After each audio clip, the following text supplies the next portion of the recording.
So I brought the camera because I like to carry the camera. Little did I expect that there would be a software update available. Let's see what we're about to get. So this will be 2019.40.50.7. So time to turn on the hotspot, and then we'll check back with you shortly.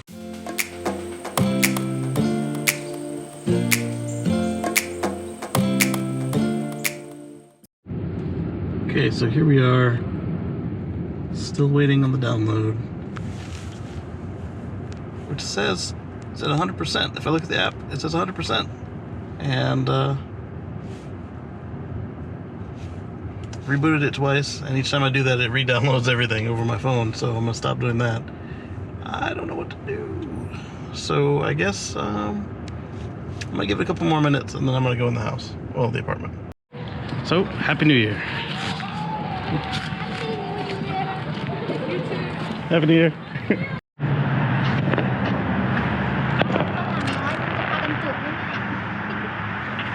You cough along, this is our country.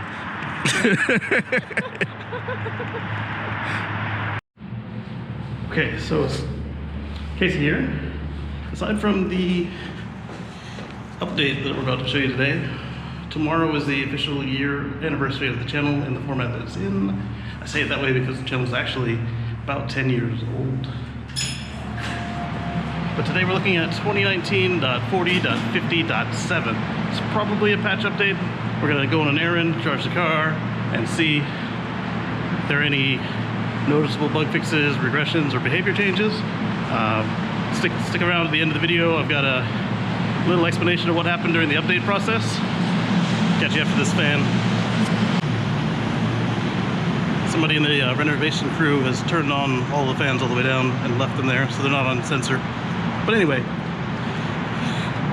also on Friday the 3rd, around 7 or 9 Eastern PM, we're going to do a live stream for the 1-year anniversary of the channel.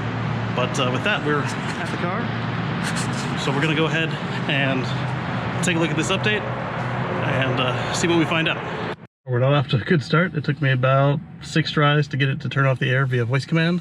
Now let's take a look at the release notes and see what we're working with here. There were no release notes on the screen when I got in, which tells me yet another clue that it's probably a bug fix. So let's take a look ourselves. All right, so that's the same: driving visualizations, voice commands, mode improvements, camp mode, Tesla Theater, Stardew Valley. So here we go. This contains minor improvements and bug fixes. Now, one of our viewers says that this is where it always is if it's a bug fix update. However, when we first got the holiday update, this line was included. And for me, typically, when it's a bug fix update, it is up here, if they even call it out at all. So I'm curious if that's just down to who writes the change logs or what. So one thing I noticed is that, yes, first you gotta put it in drive. One thing I noticed is that coming out of the parking garages, this thing doesn't have any visualizations. It does have the nice little arcs from the ultrasonics, but there's nothing on the camera most of the time. Occasionally it does, and then it looks like whenever I go through the door to the outside, it actually resets, and I'm not sure what is up with that. I need to test it out and see if it behaves the same way when you first turn it on surface parking. But as you can see, I'm passing a lot of cars and lines that it would normally pick up, and it is choosing not to.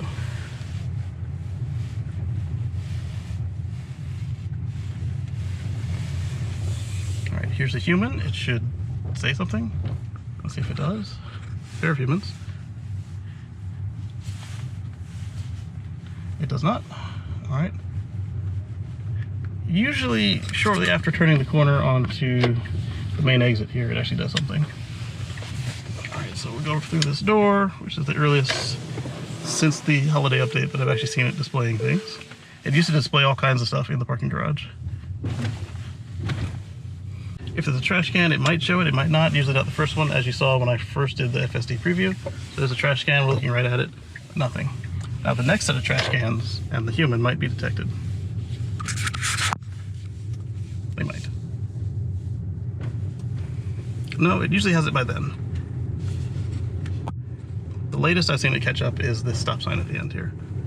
So there we go, we got the first trash can. Oh, here they all come.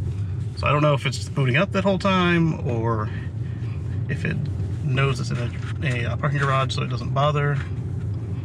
But we'll need it to kick on a little bit faster than that for Tesla Taxi to exist. And there we go.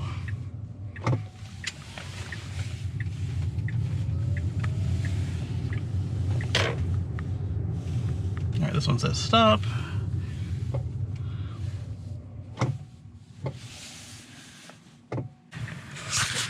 So plenty of folks saying that it doesn't actually show the yellow lights. I've seen it show the yellow lights from day one. So I don't know if they were on 50.1 or 50.0, but from my 50.1, 50.5, 50.7, it's showing me the yellows. So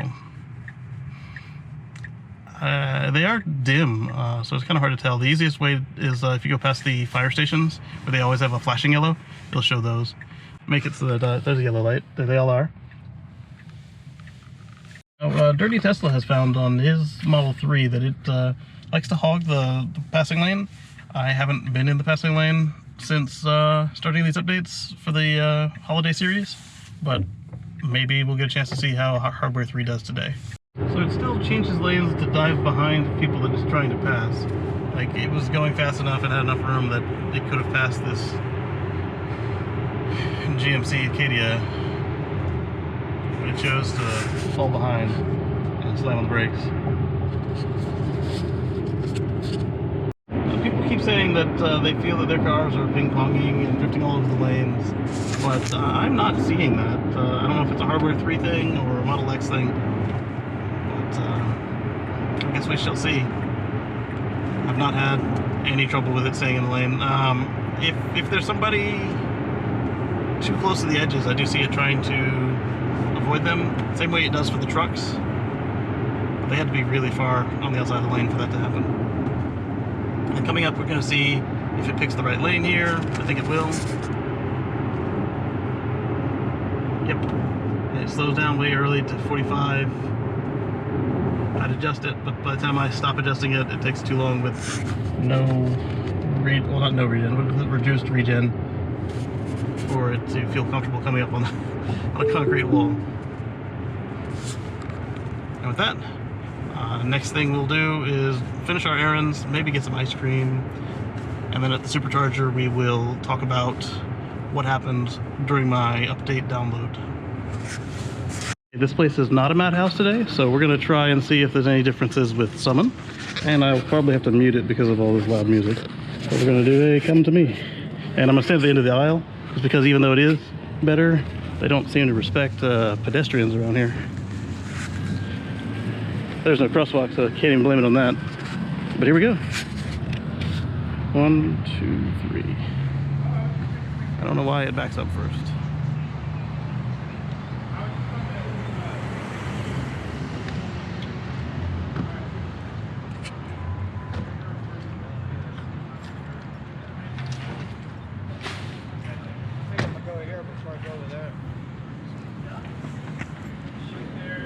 Interesting choice. Very interesting choice. All right, so they've definitely changed the logic for the Smart Something. Wouldn't call it better. Know your mouth.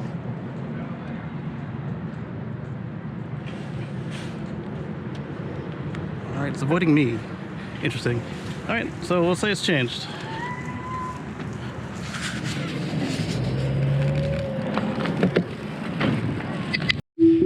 Auto Park hasn't improved at all in any recent update.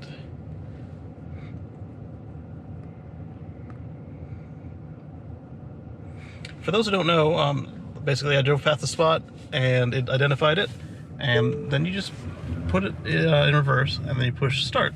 You don't touch the brake or the accelerator, steering wheel, or anything, and it will get super close, scary close. Just keep an eye on that range meter, and as long as it's above 12 inches, don't bother it.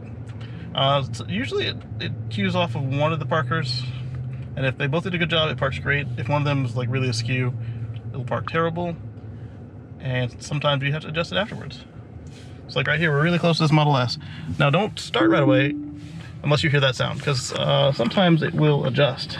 The reason I parked next to this particular Model S is that way I'm not sharing with a Model 3, because they can actually take down some of the charge. And this Model S appears to have been here a minute since it's empty. And as long as they didn't just get here, it is the better choice. Because it can only take in so much charge. And I don't see any red brake calipers, which means it's not a performance. In fact, here's the guy, he's leaving. So I've got this pair to myself. I need to plug in before somebody else does.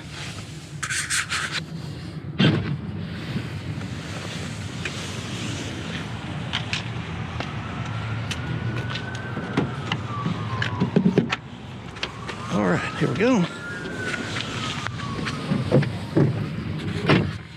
All closed up. All right, so the numbers are still super small. Turn off the air. Huh, first try. There's the click.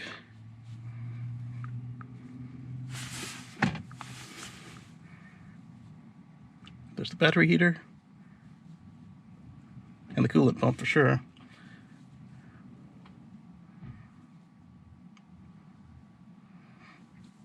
And it's not bad for a cold battery at this high of a state of charge. We'll see what happens. All right, so let me resituate myself and then we'll talk about what happened with my update.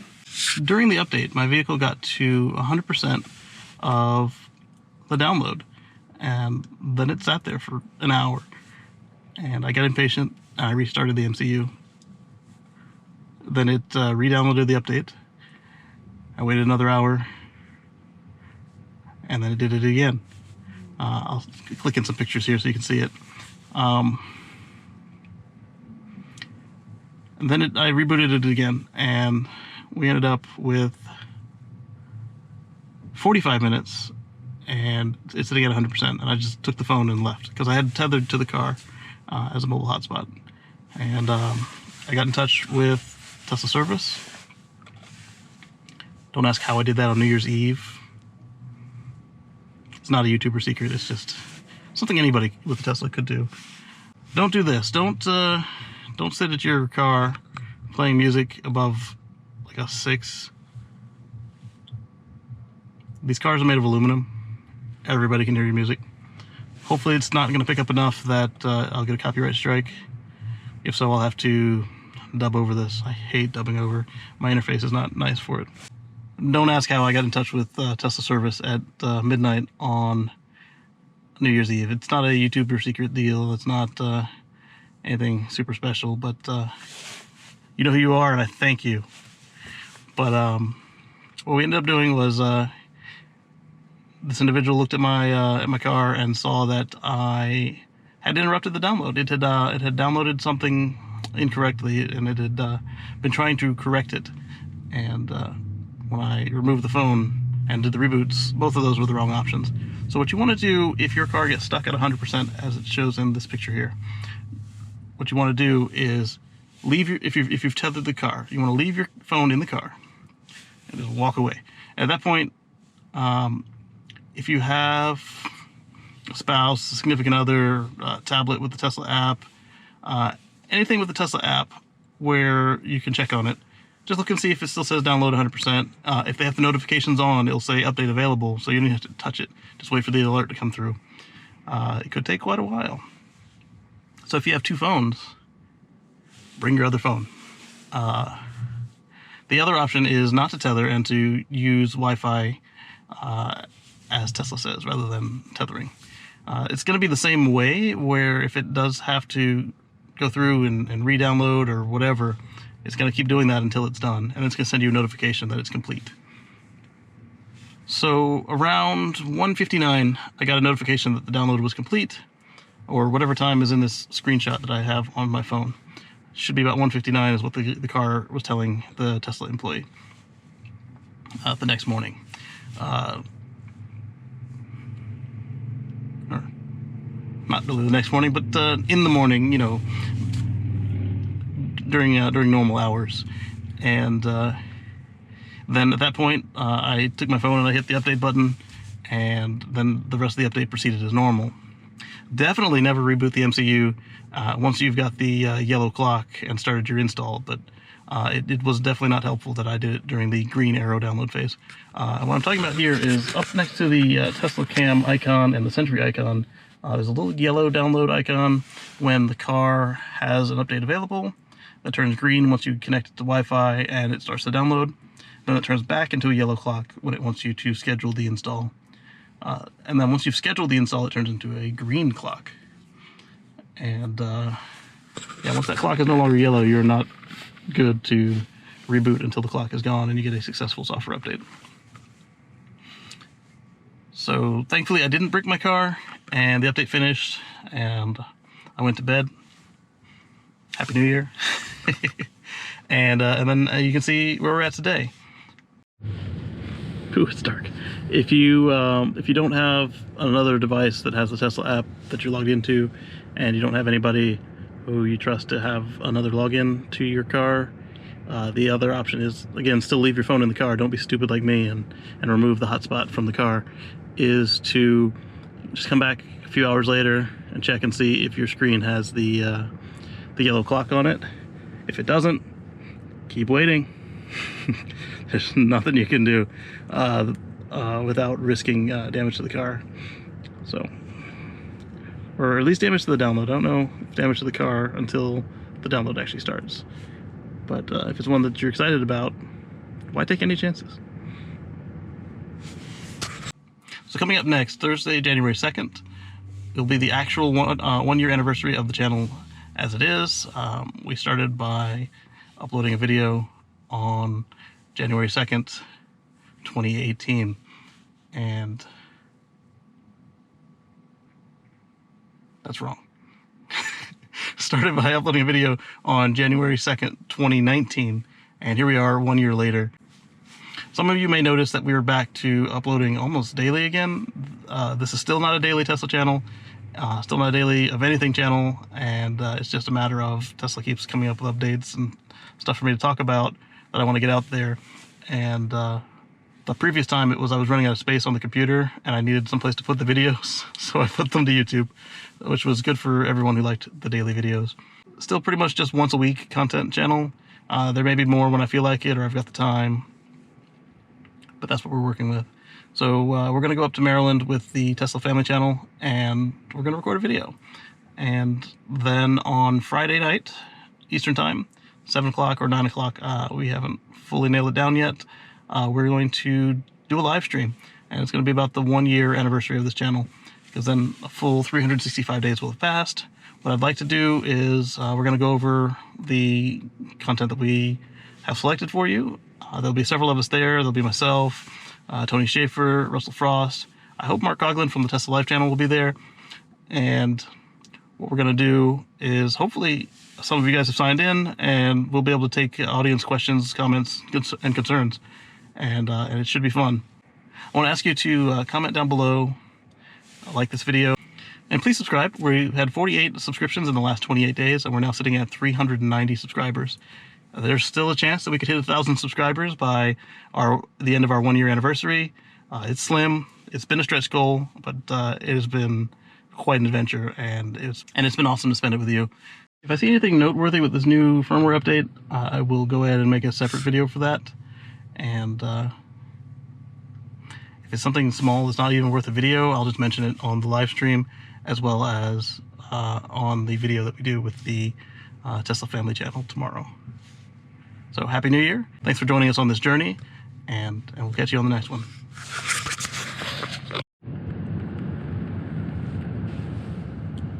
Right now we are in camp mode, and there's something I haven't seen anybody put in any of their YouTube videos, reviews of this holiday update. I've seen pictures of it. I think we gotta wait about 10 minutes. We're not going to film for 10 minutes straight because my battery's getting low, but once this thing I want to show you shows up, I will flip the camera back on and share it with you guys. Okay, so here's our holiday Easter egg from Tesla and the team. If you're in camp mode and you let the car sit for 10 minutes with nothing going on, You get a nice campfire with holiday lights. Is that cool or what? Okay, so to get out of camping mode, once this movie is playing, you can obviously just push the brake and shift into drive or reverse. But let's see what the interface is. Let's tap it. Okay, just tap it. It's not using the movie interface or anything. So there you go. I don't know how effective honk to record will be here on the East Coast. There are a lot of really stupid drivers out there. But at the same time, we tend to also lay on our horns during the collision. So the 5 seconds after hitting the horn, recording is not a terrible thing. It's just there'll be a lot of useless recordings here on the East Coast.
So right here, we're gonna have a video that YouTube thinks you'll like.